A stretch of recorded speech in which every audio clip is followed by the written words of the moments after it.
So why are there so many fossils found inside this type of rock? Well, if you've ever traveled to the part of the country between Carlsbad, New Mexico and El Paso, Texas, and looked at the stone, you've probably wondered that exact question.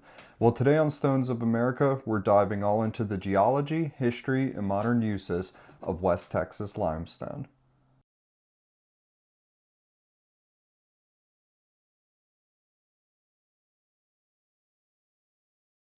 I'm Logan with Wikistone, and I want to welcome you to another episode of Stones of America, where you go across the country, talk about the different types of stone, and explore their history, geology, and how they're used today. We're going to be talking all about West Texas limestone today, so let's jump right into the geology behind it. So West Texas limestone was formed about 260 million years ago. There was a shallow inland sea at the time that covered the modern day area of the American Southwest. Now, in the particular region of western Texas, there was a reef called the Capitan Reef. And that reef has been compared to the modern day Great Barrier Reef or something you might find in the Caribbean. So this area was teeming with sea life. And as the sea life would die, it would pile up on itself and form the modern day West Texas limestone. It's pretty neat. If you've ever been to the area and explored the slot canyons, you can see all the different layers in the rocks that represent different growth periods of the reef that was there. You can look at thicker layers and infer that that was likely a time where, life was abundant, there was more growth going on, and then you could look at the thinner layers and say, oh, maybe things weren't quite as good there. So, not dissimilar from looking at tree rings when you cut open a tree, it tells a whole story.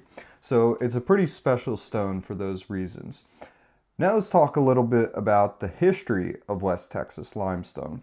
Well, we know that there were people in the area going back about 10,000 years. These are Native Americans, and they're among the first people ever to use West Texas limestone. You can find it in certain archaeological sites where you can see their old homes and structures that they made, and they were using the stone. If you move into more modern times, once American settlers were there, they also used the stone in their homes. Probably the most well-known example is the Pratt cabin, which was built in the 1930s, and there's some historical significance to that cabin. But if we're looking at it just for the sake of the stone that's on it, it's pretty neat. You can see the walls, the roof. It's like 100% made out of this West Texas limestone. So those are good examples of how it's been used historically.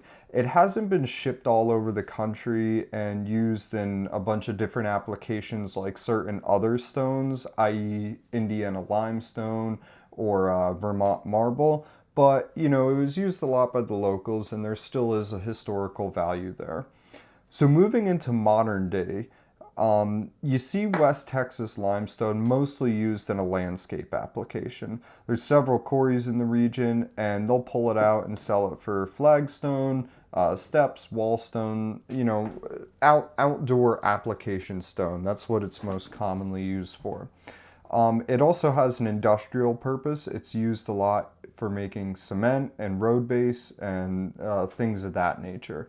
So there is definitely an active industry around it today, and it's a pretty popular stone in the region. I hope that you learned something today about West Texas limestone. It's not one of the more popular stones, that you would find all over the country, like I mentioned before. But given its rich geological history and just how unique it is, you don't find fossils in other stones like you find them in West Texas limestone. So for those reasons, I thought it would be worth doing a segment on, and I hope that you enjoyed it and learned something. Now, please join us next week to see where we'll go, and I ask that if you enjoyed the videos to like and subscribe. So see you guys next week. Thank you.